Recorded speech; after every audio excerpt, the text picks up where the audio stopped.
This is Gateway 97.8. Gary from the Billericay Round Table coming into the studio.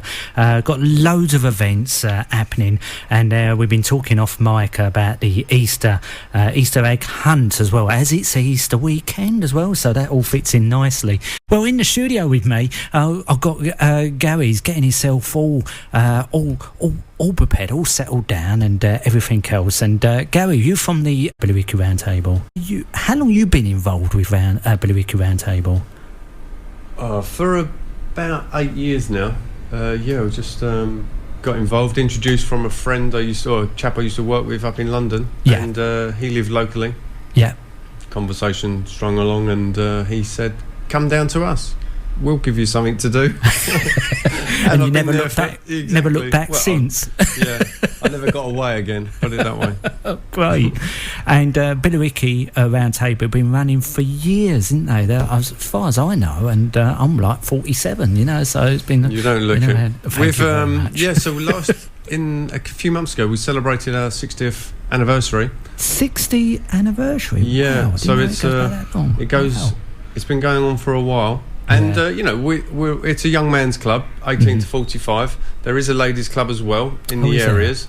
So, it's active. We're fully occupied doing our events and fundraising and helping others. Ultimately, we're best known for the fireworks display we put on in Lake Meadows in Billericay. Yeah, and that is a superb display. Yeah, people tell us fantastic and give us good feedback there, so it's really positive to hear. There is also a fantastic fireworks displayed at the Basildon Round Table put on in the area. So we're spread across the country and globally as well. We're just I'm not saying we're just, but we're a well-known fundraising organisation. Yeah, exactly. But you help other charities. What sort of charities do you actually help? Wow, that's a wide one.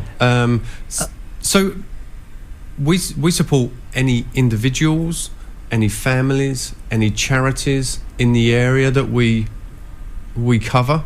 If there's other organisations, or as I listed, people that need funding support, then they can always get in touch with the local round table. Wow.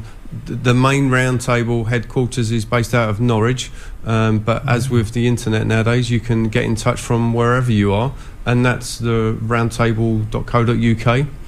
You can put your postcode in, it will tell you where your local table is, and you can either request information to maybe become a member, go and visit them, see what they're up to, see if you enjoy what the activities are, or obviously approach them for some potential funding. It sounds great. I mean, you must have a large member doing all kinds of bits and pieces, isn't you? Well, yeah, with the clubs. The clubs are covers 18 to 45 years old. Right. There is a bit of a. Once you go past that age, you go into the older groups club, or the more mature group club. I was going to say more mature club, actually. Yeah, it sounds good. So it really aims for all ages of the adults spectrum, in a way. For men and women, yeah. And, we do what we do within our club. It's social, we're active, we're doing things all the time. Last night we had a fantastic meal, a restaurant in Billericay, and organising things for other groups and helping other groups as well. We work with the local Rotarians and the Lions for their the events that they do, ultimately trying to support them in their charity endeavours as well, because it supports so many people in the community, and huge thousands of people benefit from it, and there's a great deal of effort goes into these events as well. So it's the behind the scenes is quite vast. I bet it is. It's sort of quick pace, and make sure it's organised, but it's got to be done quickly to raise money for these organisations. I mean, you do wonderful jobs. It really is. Do fantastic. And talking about jobs, I mean, you've got strings of events going on, especially this one with called the Easter Egg Hunt. Tell us a bit about that. That's this weekend, I believe. Yeah. Yes, that's right. This Saturday at Lake Meadows from 11 until 2. we've got a section of the park, hopefully to entertain some of the children, keep them occupied, and maybe allow the parents to. They get bored so easily, don't they? The younger children nowadays, youngsters, got to keep them going, keep them inspired into something, and definitely brilliant. Yeah, so there's all the children get to come along, get an Easter egg as well.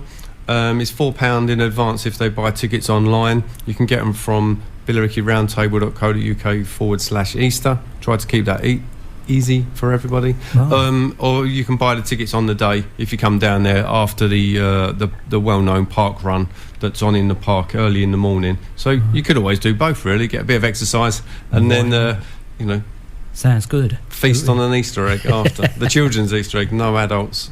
There you go. And allowed to eat the eggs. Yeah, brilliant. Absolutely brilliant. And as it's Easter weekend. Well, I mean, I've only got a few items here, but we're fully booked through the summer. We have a social event every month. Yeah. And then we're supporting local club for their Summerfest, which is on Sun Corner in Billericay. Yes, I heard of that place. That's in July. And then some of the guys on our group, there's 4 of them, going to do a car rally, a skinflint car rally, and they need to buy let's say a cheap Italian car or vehicle. And does it have to be Italian car? I suppose it. There's a few caveats that they need to work within, but yeah, basically it's a rotten car. Oh, and they ride down to or hopefully get down to Italy.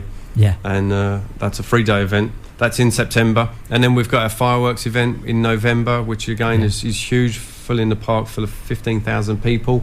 Wow. That's always constantly changing and trying to get sponsorship to support us, because we reduced the tickets by a few thousand to make it a bit more manageable for us to look after, because we've only got 14 members now, 2 of which are very, very new. So it's a bit more enjoyable and not so fully not the park's not so full, so a bit more enjoyable for the people young and old. Yeah, of course. How do you actually make a decision where that money's going to be going to? Ultimately, the members are only the people that can vote on it. We have many applications coming in, and people will make requests for funding via our website.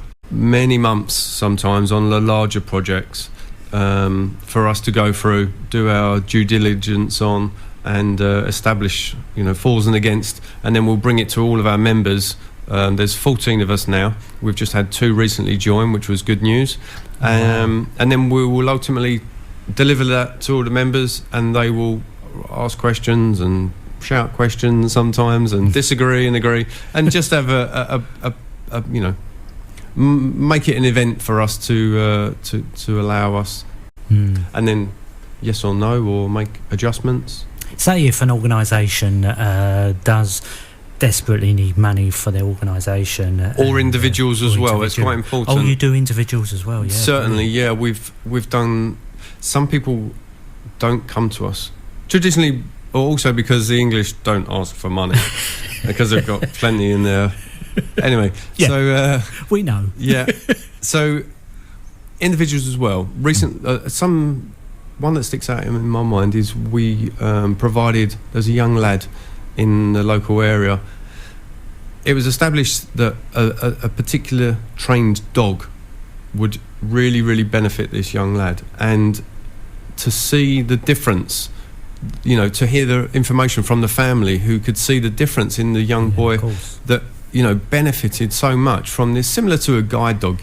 It just opened the doors for this young family with a young kid, and it's heartbreaking to see people go for it, but for them to also benefit from the money we raise from our fireworks display,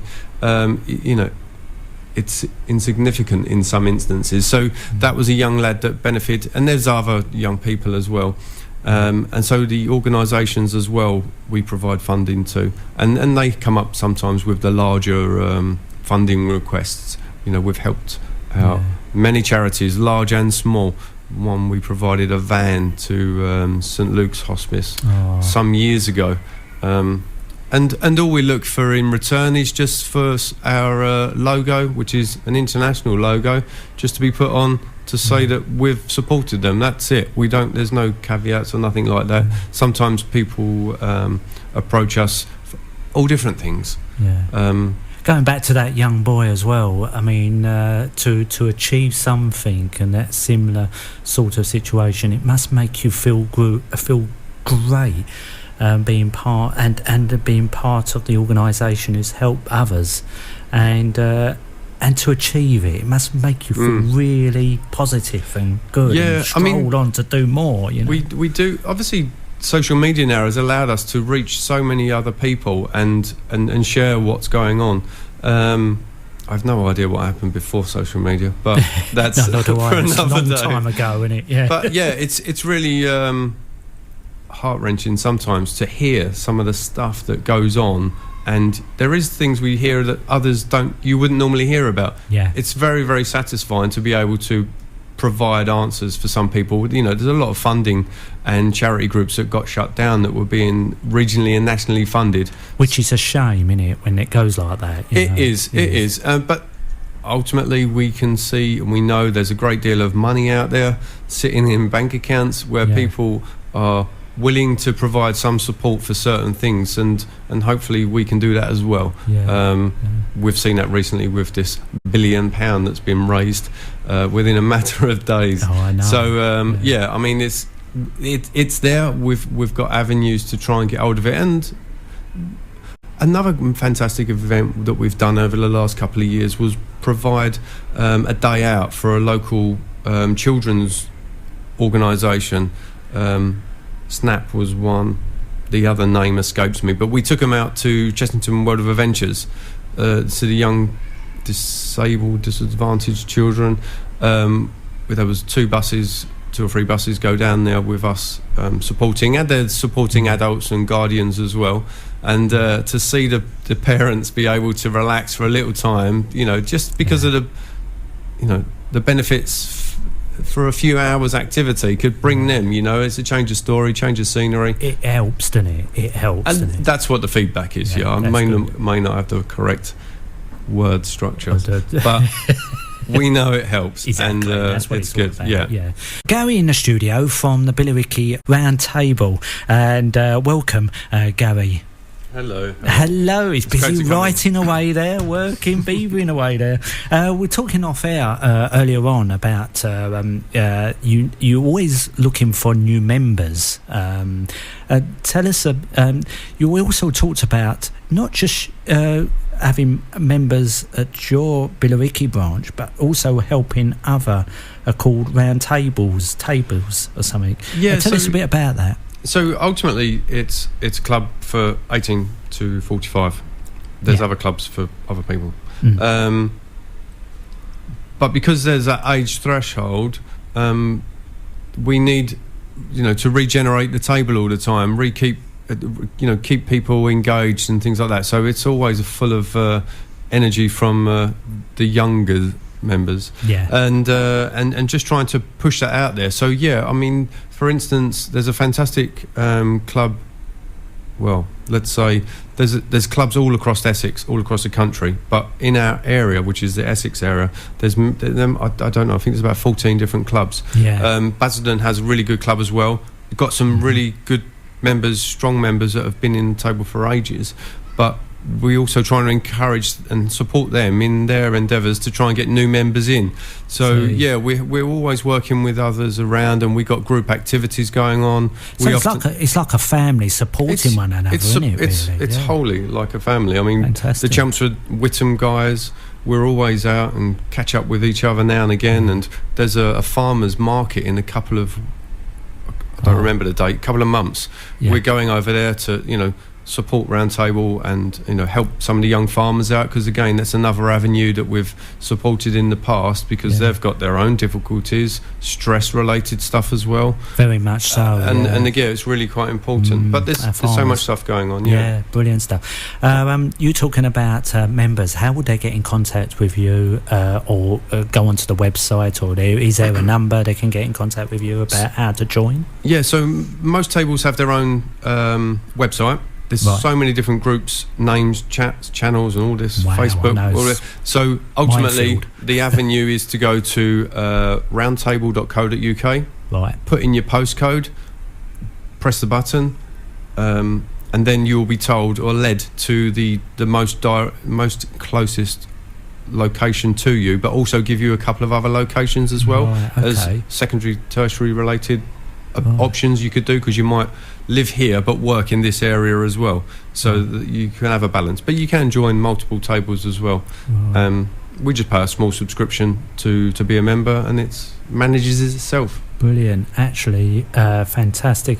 And the thought of helping others as well must make you feel very proud of helping others and organisations as well. It makes you feel very, very achieved, what you've done as a group. We do have a lot of satisfaction from what we do. Yeah, people don't see it, we don't need to tell them, but ultimately it's a social aspect as well, so we do have a lot of fun as well. Sounds great. It's good. And you mentioned earlier on, very quickly, you also mentioned there's this Scottish thing, and Essex won an award. How many times?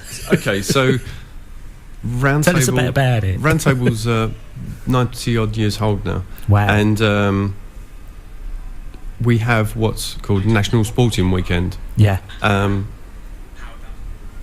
We have a National Sporting Weekend. So whoever wins that event, sort of,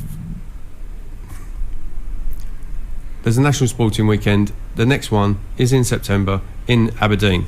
Right. And they've taken it on to put on this huge event for all of the clubs across the country to do the Round Table Olympics. So like that. That sounds great. There's a bit of a pre-event tour of the area, and an introduction for people if you can get up there on the Thursday or Friday.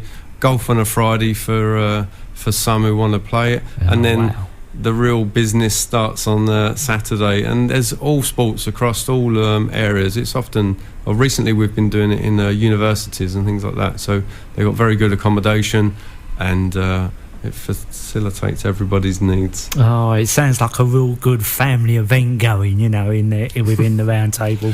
And so the last 2 years, Essex area have won it. So that's really encouraging. In 2 years, that's good. 2 years, yeah. Yeah, amazing. Very good, very good. So again, that web address you need to go on to actually find out your nearest Round Table. You click in your hometown, I suppose. Yeah, roundtable.co.uk. Put in your postcode, and it does what you need it to do, and it will tell you where to go next. Fantastic. Gary, thank you for coming into the studio and talking about this wonderful organisation. Just keep bringing in those events, and we'll be broadcasting it endlessly for you. Super.